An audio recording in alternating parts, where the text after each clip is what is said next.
¿Alguna vez has oído hablar de la batalla espiritual más épica de todos los tiempos?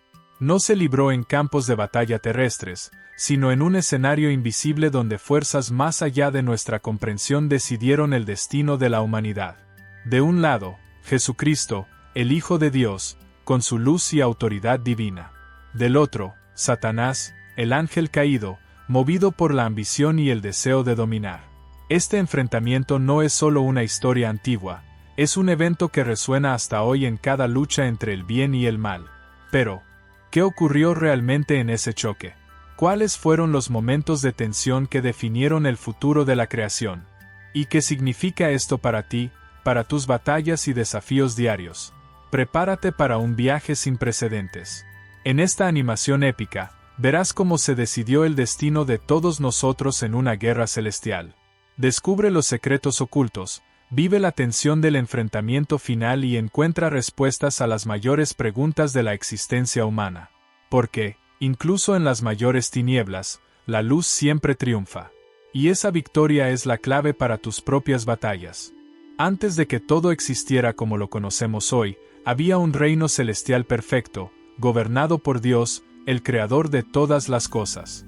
Este reino estaba habitado por seres poderosos y magníficos, los ángeles, creados para reflejar la gloria de Dios y cumplir su voluntad.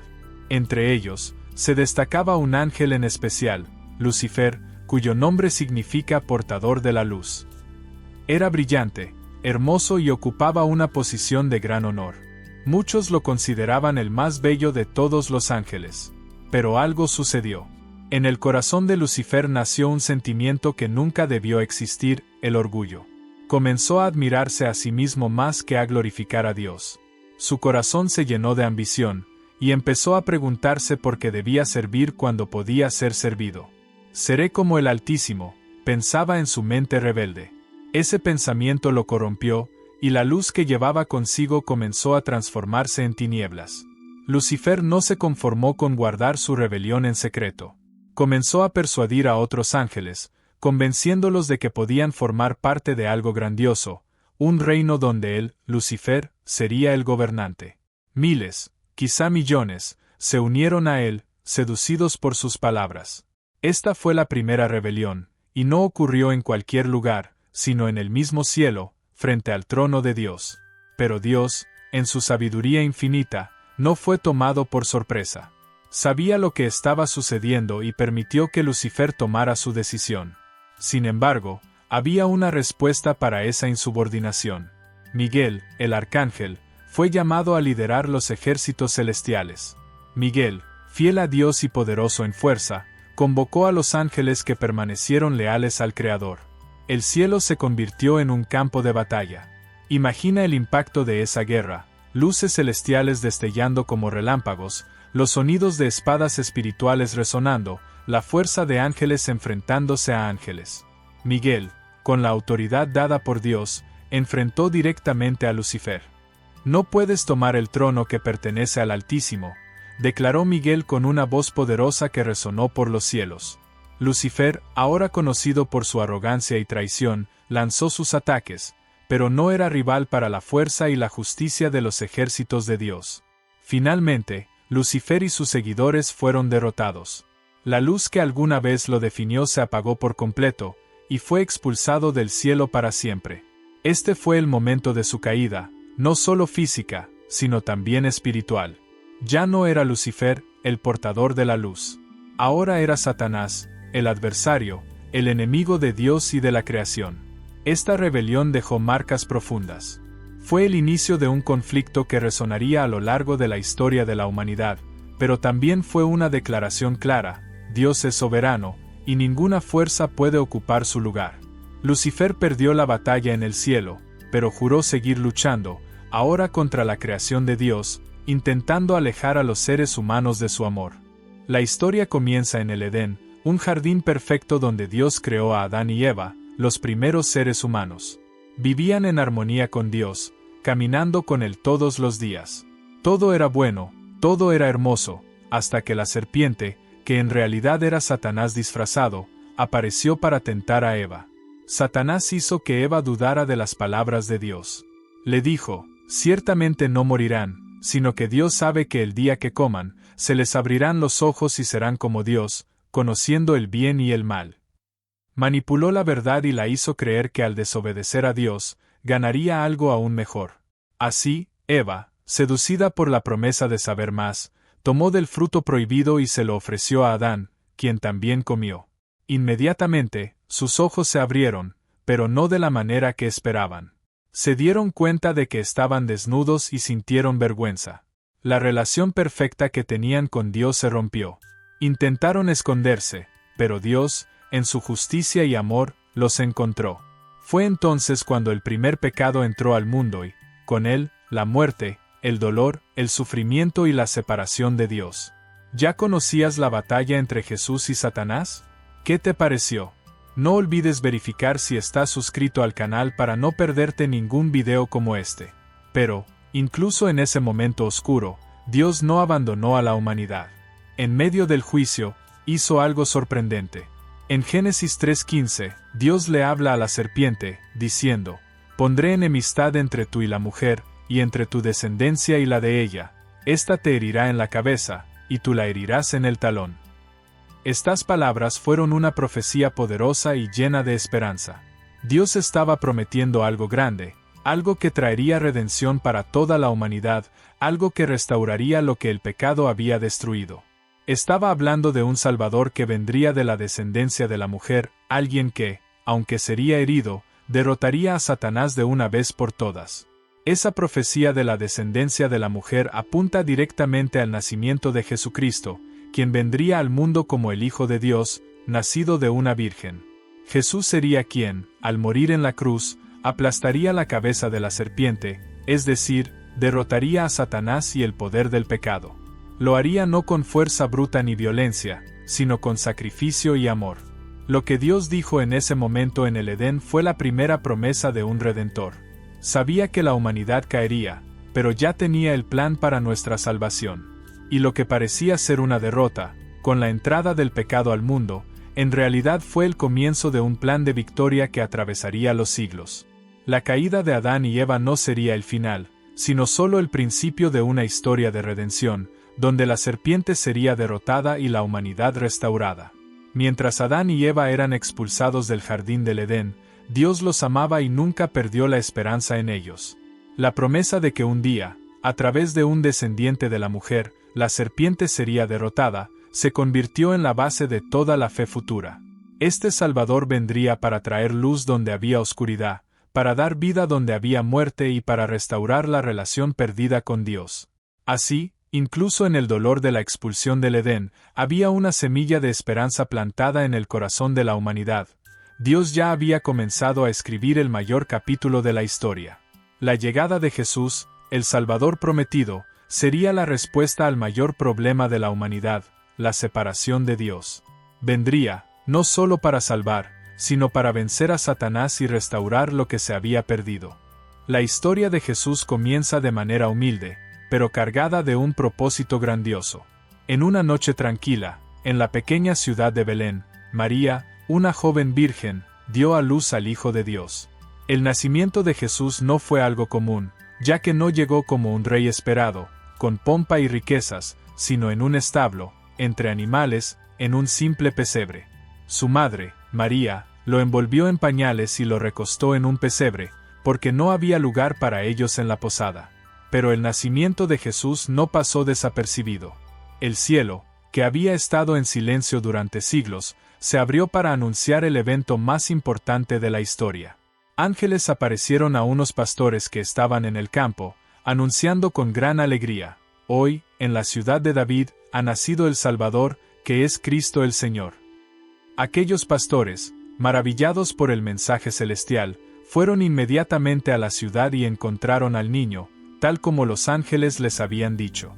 Con el corazón lleno de admiración, difundieron la noticia a todos. Sin embargo, mientras el cielo celebraba la llegada del Salvador, había una fuerza oscura que no quería que esto sucediera. Satanás, que conocía el poder y el propósito de ese bebé, estaba alarmado. Quería destruir a este niño antes de que pudiera crecer y cumplir su misión de liberar a la humanidad de las tinieblas. Había un hombre llamado Herodes, el rey de Judea, que también temía el nacimiento de Jesús. Cuando los sabios de Oriente, conocidos como los Reyes Magos, llegaron a Jerusalén preguntando: ¿Dónde está el rey de los judíos que acaba de nacer? Herodes se turbó. No quería que ningún otro rey le quitara su lugar y temía perder su poder. Entonces, Herodes reunió a los sacerdotes y escribas, preguntándoles dónde debía nacer el Mesías. Ellos respondieron: en Belén, en la tierra de Judá. Con esta información, Herodes, ocultando sus verdaderas intenciones, llamó en secreto a los magos y les pidió que fueran a Belén y, al encontrar al niño, regresaran para informarle dónde estaba, pues él también quería adorarlo.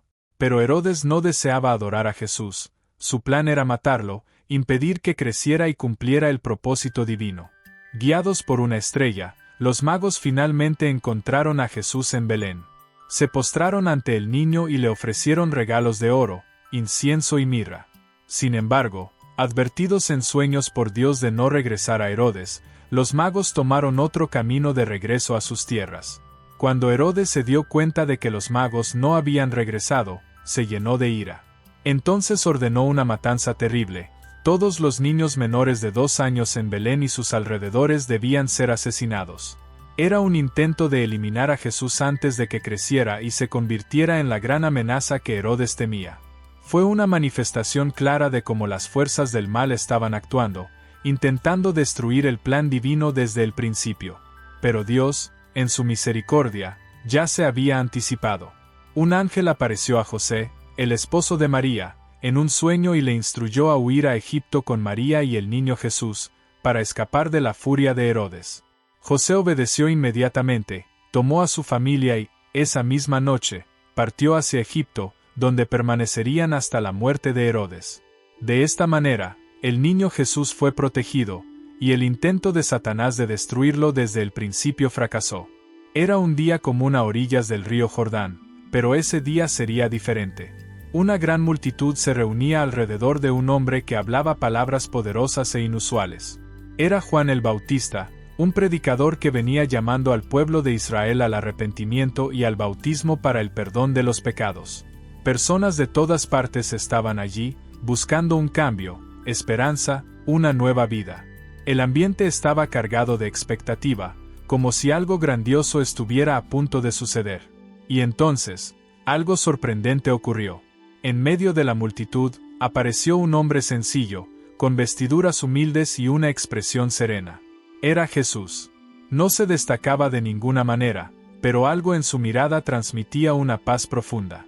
Juan, al verlo, se sorprendió. Sabía quién era Jesús. Sabía que él era el elegido, el Mesías que vendría a liberar al pueblo. Pero, aún así, Juan dudó. ¿Cómo podría bautizar al propio Hijo de Dios? Juan le dijo a Jesús: «Yo necesito ser bautizado por ti, y tú vienes a mí».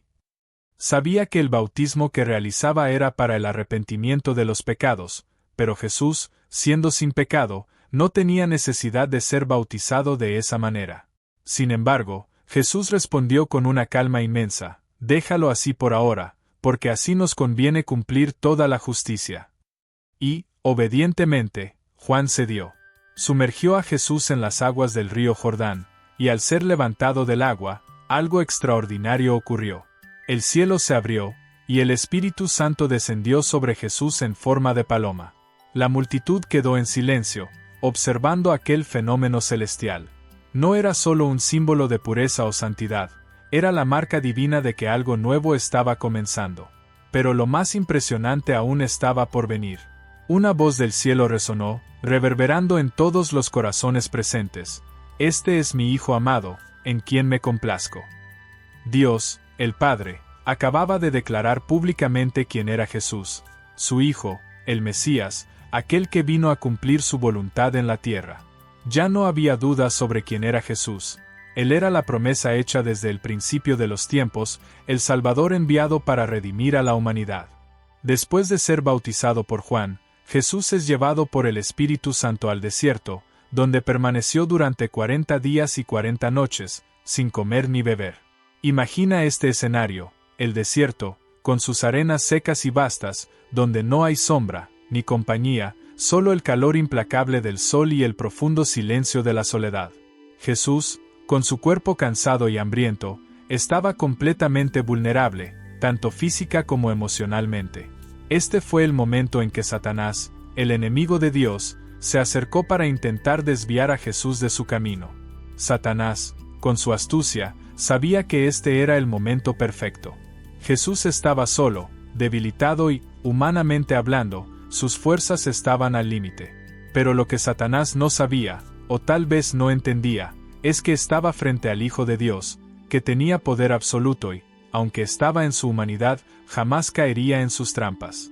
La primera tentación fue simple, pero profundamente provocativa. Satanás le dijo a Jesús: «Si eres el Hijo de Dios, manda que estas piedras se conviertan en panes». La propuesta parecía razonable. Jesús tenía hambre. ¿Qué podría ser más simple que convertir piedras en panes? Pero Satanás estaba tratando de hacer más que solo satisfacer el hambre de Jesús. Él estaba desafiando su identidad y su confianza en Dios. Quería que Jesús usara su poder divino para su propio beneficio, en lugar de depender del plan del Padre. Sin embargo, Jesús respondió con una palabra poderosa, directamente de las Escrituras: «No solo de pan vivirá el hombre, sino de toda palabra que sale de la boca de Dios». Mateo 4:4. Jesús estaba recordando a Satanás, y a nosotros, que la verdadera vida no proviene solo de cosas materiales, sino de la obediencia a la palabra de Dios. Él no estaba allí para hacer milagros para sí mismo, sino para cumplir la voluntad del Padre. Frustrado con esta respuesta, Satanás intenta un nuevo enfoque. Lleva a Jesús a la ciudad santa y lo coloca en el punto más alto del templo. «Si eres el Hijo de Dios», dice nuevamente, «lánzate desde aquí abajo, porque está escrito: Él dará órdenes a sus ángeles acerca de ti, y con las manos te sostendrán, para que no tropieces con alguna piedra». Mateo 4:6. Aquí, Satanás usó las palabras de la Biblia, tratando de manipular las Escrituras para su propia agenda. Quería que Jesús pusiera a prueba al Padre, exigiendo que Dios probara su poder salvando a Jesús en una situación imposible. Jesús, una vez más, no se dejó engañar.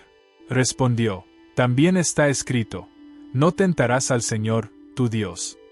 Mateo 4:7. Jesús sabía que el Padre no necesitaba ser probado, porque su amor y cuidado son ciertos y confiables. No necesitaba poner su vida en riesgo para verificar si Dios lo protegería. Satanás, entonces, recurre a la tercera tentación, tratando de seducir a Jesús con algo mucho más atractivo: poder y riqueza. Lleva a Jesús a una montaña muy alta y, desde allí, le muestra todos los reinos del mundo, con su gloria y riquezas. «Todo esto te daré», dice Satanás, «si te postras y me adoras». Mateo 4:9. Satanás estaba ofreciendo a Jesús el dominio sobre todas las cosas, sin tener que pasar por la cruz. Le ofrecía un camino más fácil, sin sufrimiento, sin dolor. Pero era un camino que significaba negar a Dios y la misión que Jesús tenía. Jesús, con firmeza, responde: «Vete de aquí, Satanás. Porque está escrito: adorarás al Señor, tu Dios, y solo a Él servirás».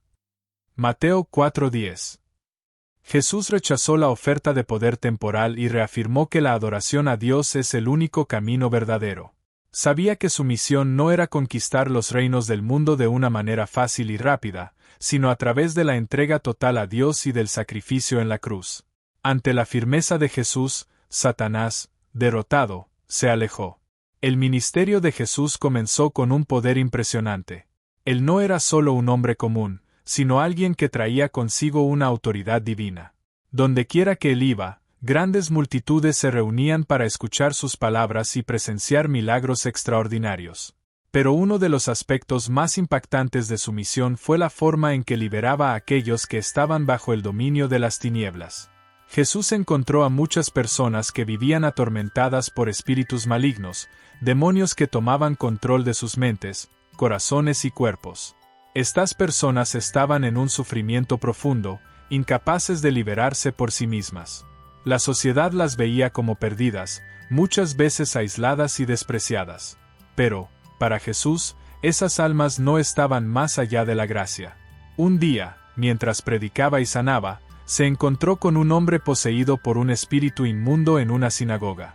El hombre estaba tan tomado por el mal que no podía controlarse, y, al ver a Jesús, se lanzó a sus pies, gritando: ¿Qué quieres con nosotros, Jesús Nazareno? ¿Viniste a destruirnos? El espíritu reconoció la autoridad de Jesús, pero Jesús no tuvo piedad del mal. Con una palabra, dijo: «Cállate y sal de él». Inmediatamente, el espíritu impuro salió del hombre, dejándolo libre. Todos los presentes quedaron maravillados, pues nunca habían visto algo así. Este no fue un caso aislado. A lo largo de su ministerio, Jesús liberó a muchos otros que estaban bajo la opresión de demonios. Él no solo sanaba enfermedades físicas, sino que también restauraba la paz y la dignidad de los que estaban siendo atormentados por fuerzas invisibles y malignas. La autoridad de Jesús sobre el reino de las tinieblas quedó clara. Él tenía el poder de expulsar demonios y traer liberación a todos los que lo buscaban con fe. En otro momento, Jesús encontró a una mujer que había sido atormentada por un espíritu durante muchos años, lo que le causaba estar encorvada e incapaz de enderezarse. Cuando él la vio, no pensó dos veces. Con un simple toque, dijo: «Mujer, estás libre de tu enfermedad». E instantáneamente, ella se puso de pie, completamente sanada. La multitud quedó maravillada y glorificó a Dios, pero los líderes religiosos de la época, que no entendían la autoridad de Jesús, se indignaron y comenzaron a cuestionar su forma de actuar. El ministerio de Jesús no era solo sobre curaciones físicas, sino sobre restaurar a las personas de adentro hacia afuera. Él mostraba que el mal, en todas sus formas, ya sea físico, emocional o espiritual, no tenía poder sobre él. Su autoridad era absoluta, y él lo demostraba al liberar a las personas de la esclavitud del pecado y el sufrimiento causado por el mal. Cada sanación y liberación no solo era una victoria sobre el mal, sino una prueba de que el reino de Dios estaba llegando, trayendo la verdadera libertad. El mensaje de Jesús era claro: Él vino para dar vida, vida en abundancia, y para derrotar las fuerzas de las tinieblas que esclavizaban al mundo. Él no se limitó a enseñar sobre el amor de Dios, sino que también demostró ese amor de manera práctica y poderosa, rompiendo las cadenas que mantenían a las personas cautivas por el mal. Para él, nadie estaba más allá de la redención, y cada persona, por más perdida que estuviera, era digna de ser liberada y restaurada. A medida que el ministerio de Jesús avanzaba, más y más personas eran liberadas. No importaba cuán oscura fuera la opresión, Jesús traía la luz. Y, con esto, Él mostraba que el reino de Dios no era solo un lugar futuro, sino una realidad que comenzaba a manifestarse allí, donde Él estaba. Y, al expulsar a los demonios y liberar a los cautivos, Él estaba revelando el poder de Dios sobre todo lo que es maligno y destructivo. Pero la batalla estaba lejos de ser simple. Los demonios sabían quién era Jesús y estaban constantemente tratando de desafiarlo e impedir su trabajo. A menudo, trataban de hacer alarde de su identidad, pero Jesús los silenciaba, no permitiendo que difundieran la verdad antes de tiempo. Él sabía que su misión no era solo liberar a las personas físicamente, sino también llevar el mensaje de salvación a todos. La liberación era el primer paso para algo mucho más grande, la victoria sobre el pecado y la muerte. A medida que Jesús se hacía más conocido por sus curaciones milagrosas y por su poderoso mensaje de salvación, algo comenzó a cambiar. Las autoridades religiosas de la época, compuestas por los fariseos, saduceos y los sacerdotes del templo, comenzaron a verlo no como el Mesías prometido, sino como una amenaza a su poder y autoridad. Estos líderes eran hombres profundamente ligados a la ley, pero al mismo tiempo, atrapados en el sistema religioso que controlaban, y no estaban dispuestos a aceptar que un simple carpintero de Nazaret pudiera desafiar el orden establecido. Satanás, al percatarse de esta reacción, comenzó a orquestar una conspiración a través de estos líderes religiosos. Él sabía que si Jesús era visto como una amenaza, la ira y la envidia de los poderosos podrían ser manipuladas para destruir la fuente de su derrota. Y así, las conspiraciones comenzaron a tomar forma en las sombras de los pasillos del poder religioso. Las acusaciones comenzaron a surgir, pequeñas chispas alimentadas por el odio y la inseguridad. Jesús curaba ciegos, paralíticos e incluso resucitaba muertos, pero también desafiaba abiertamente las tradiciones y reglas de los fariseos y saduceos. Él afirmaba ser el Hijo de Dios y, más que eso, hablaba con una autoridad que nadie más poseía. Cada palabra suya era como una espada afilada, cortando a través de las falsas justificaciones y manipulando corazones endurecidos. Fue cuando Jesús entró al templo y expulsó a los mercaderes que la tensión se intensificó. Él entró con valentía, volcando mesas y echando fuera a aquellos que usaban la casa de oración para sus propios intereses, convirtiendo el templo en un mercado. Esta acción provocó la ira de los sacerdotes, pues ellos se beneficiaban de las transacciones realizadas allí. Jesús estaba desafiando directamente su dominio sobre el pueblo, algo que no podían permitir. Los líderes religiosos ya no podían ignorarlo. Intentaron atraparlo con sus palabras, tratando de armar trampas en las que él pudiera caer, pero Jesús siempre respondía con sabiduría, desafiándolo sin caer en las trampas. Incluso cuando fueron al templo a preguntar si él tenía autoridad para hacer todo eso, él los desarmó con una pregunta simple pero profunda. ¿El bautismo de Juan, de dónde era? ¿Del cielo o de los hombres? Su respuesta estuvo llena de miedo.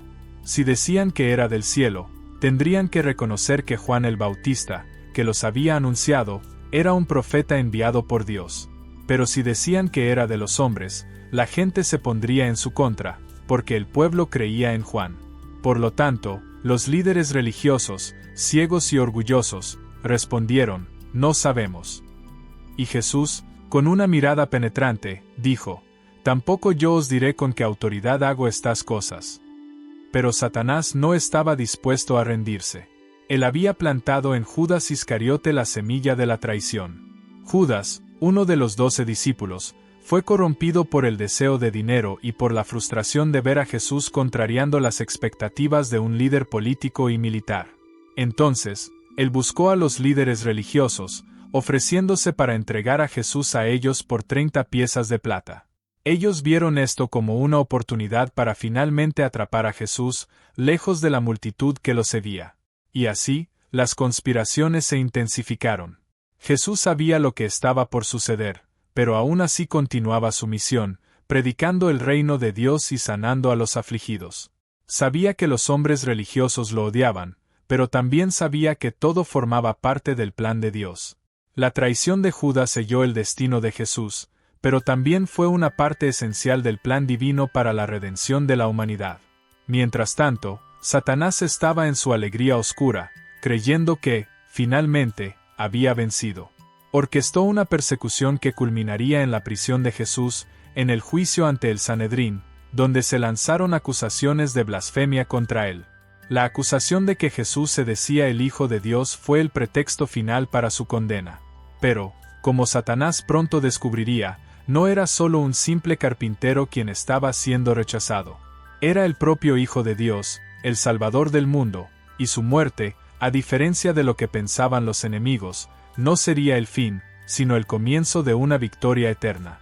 Era una noche oscura y silenciosa en Jerusalén, pero una gran tormenta espiritual estaba a punto de desatarse. Jesús, que acababa de orar en el jardín de Getsemaní, sabía lo que estaba por venir y sentía el peso de la misión que estaba a punto de cumplir. Mientras él oraba, sus discípulos dormían, incapaces de comprender la gravedad de la situación. La paz que ofrecía a todos estaba a punto de ser reemplazada por la mayor angustia que un ser humano podría experimentar. De repente, un grupo de soldados, guiados por Judas, llegó al jardín. Judas, uno de los 12 discípulos de Jesús, había sucumbido a la tentación de Satanás y lo traicionó. Por 30 monedas de plata, entregó al Maestro en manos de sus enemigos. La escena estaba cargada de tensión. Judas se acercó a Jesús y, con un beso, marcó la traición.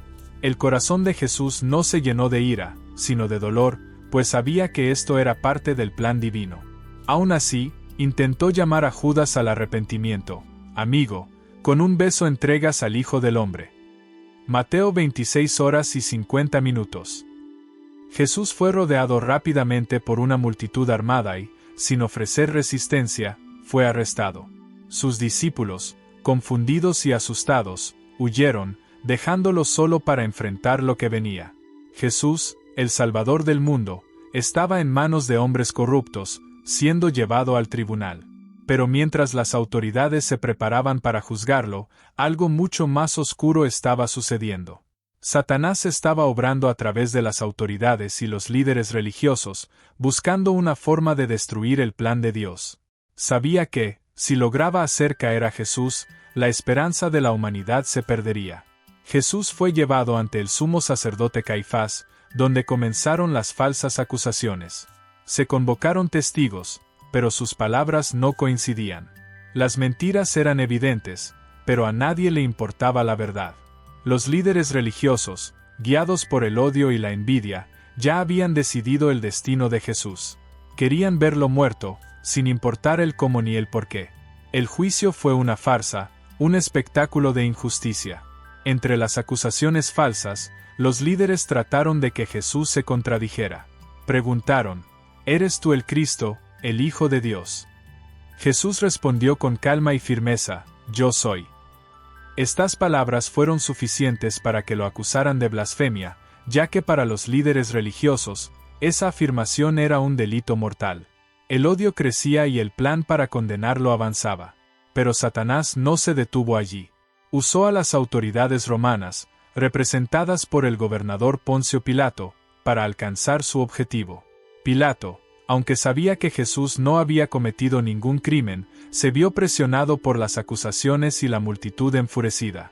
Intentó encontrar una manera de liberarlo, pero la multitud no quería escuchar la verdad, solo exigía su crucifixión. Pilato, en un intento de librarse de la culpa, se lavó las manos frente a la multitud, diciendo que no era responsable de la muerte de Jesús. Pero eso no detuvo la tragedia que estaba a punto de desarrollarse. La presión era inmensa, y el miedo de las autoridades romanas de perder el control los llevó a tomar la decisión equivocada.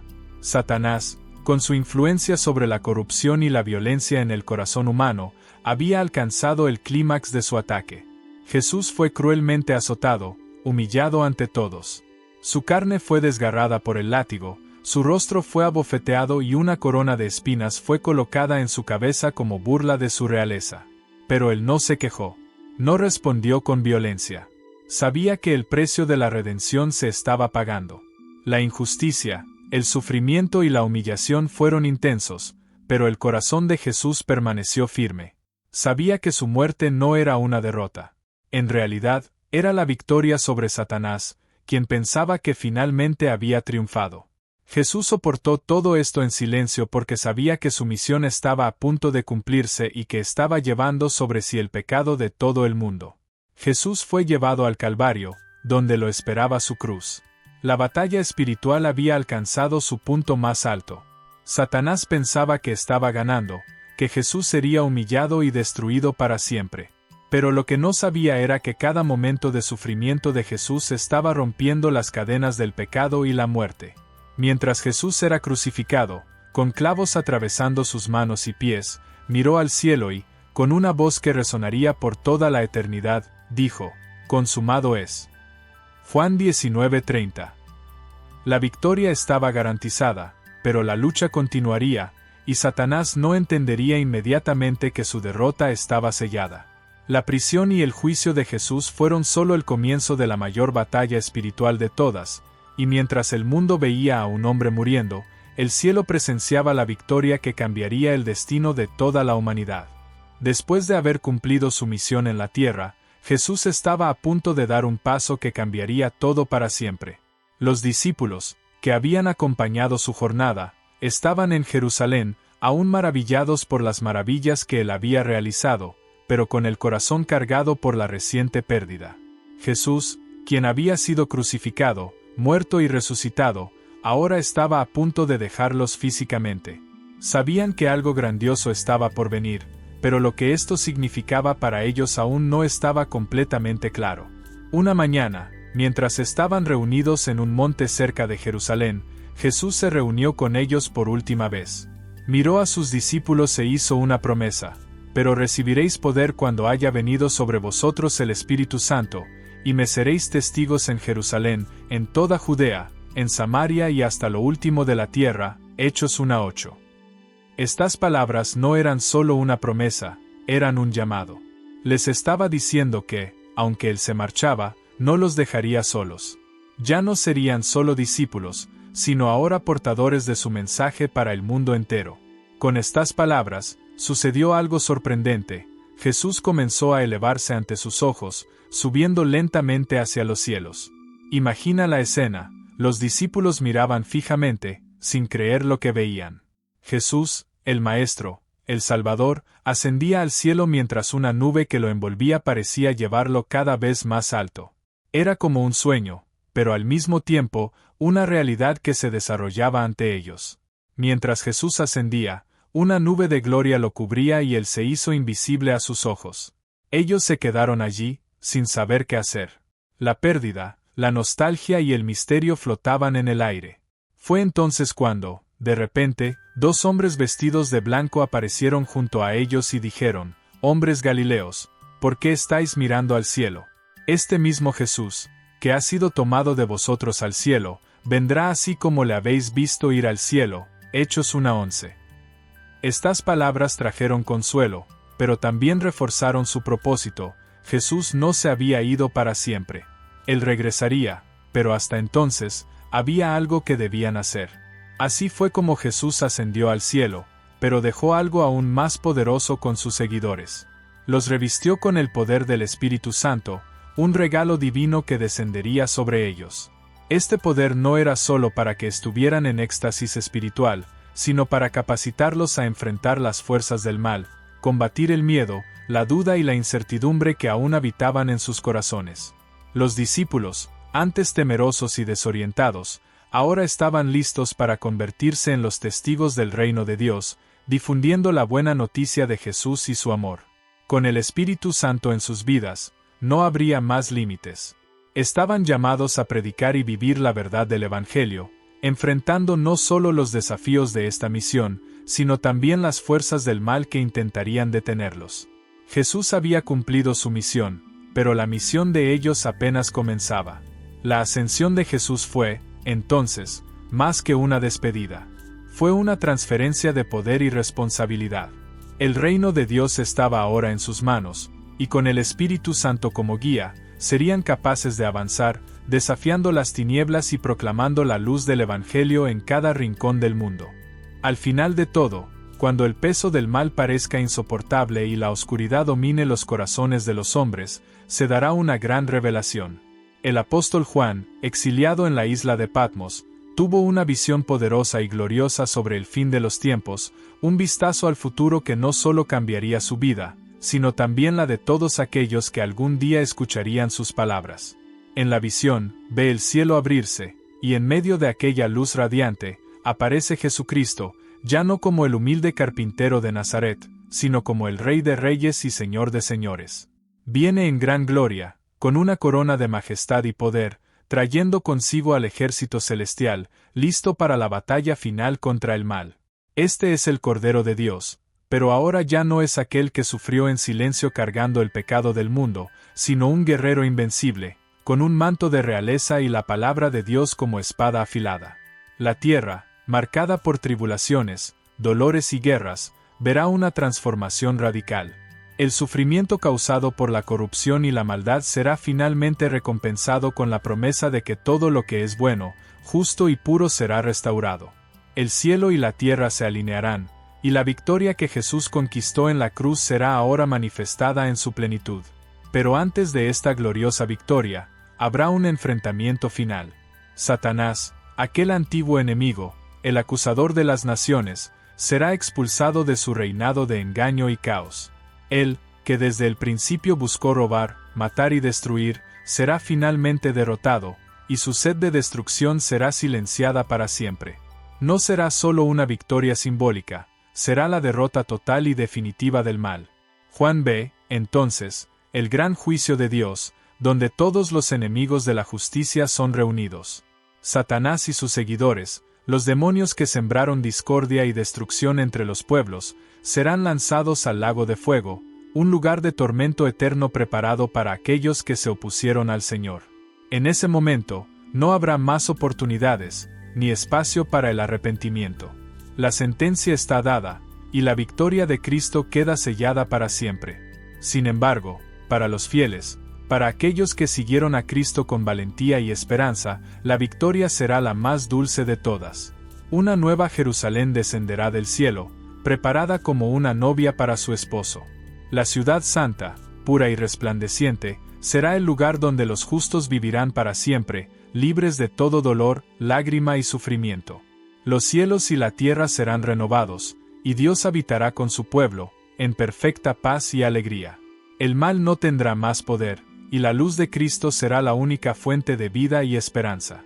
En este glorioso momento, será evidente para todos que la victoria de Cristo no solo estaba asegurada, sino que se ha consumado. No importa las tribulaciones que enfrentemos, las dificultades que suframos o las luchas que parezcan interminables. El final ya está escrito, y es una victoria eterna. Satanás ya ha sido derrotado, y la paz de Dios reinará para siempre. Esta victoria no es solo para los tiempos futuros. Es una garantía para todos aquellos que, ahora, viven en esperanza y fe. Porque, mientras vivimos, sabemos que al final de todas las cosas, la victoria de Jesús será también nuestra. Así, ante la visión de Juan, tenemos la certeza de que, en medio de todas las dificultades que enfrentamos, no estamos solos. La victoria ya está garantizada, y la gloria de Dios será revelada de una manera que nunca imaginamos. El mal, que tantas veces parece tener el control, será finalmente derrotado. Y la paz eterna será nuestra herencia.